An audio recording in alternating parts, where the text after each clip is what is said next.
আজকের recipe chicken patties. বাড়িতে কিভাবে চিকেন প্যাটিস বানাবেন দেখে নিন। প্রথমে পুরটা তৈরি করে নিলাম। কড়াতে তেলের মধ্যে পেঁয়াজ রসুনটা ভেজে সব একেবারে দিয়ে দিলাম।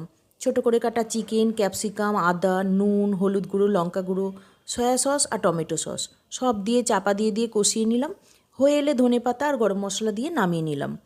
এরপর ময়দাটা মেখে নিলাম। নুন, 1 চামচ চিনি আর 4 চামচ তেল দিয়ে তারপর অল্প অল্প করে জল দিয়ে মেখে 10 মিনিট চাপা দিয়ে রাখলাম। এরপর তেলের মধ্যে কর্নফ্লাওয়ার দিয়ে একটা গোলা বানিয়ে রাখলাম। তারপর লেচি কেটে পাতলা করে বেলে কর্নফ্লাওয়ারের গোলা প্রতিটা ভাঁজে লাগিয়ে রোল করে নিলাম। তারপর আবারও বেলে চৌকো করে কেটে মাঝখানে পুর দিয়ে প্যাটিসের আকারে গড়ে তেলে ভেজে তুলে নিলেই রেডি চিকেন প্যাটিস। দুটো চৌকো করে বানিয়েছি আর দুটো গোল করে বানিয়েছি। আমি শ্যালো ফ্রাই করেছি, ডিপ ফ্রাই করলে আরও ভালো হয়।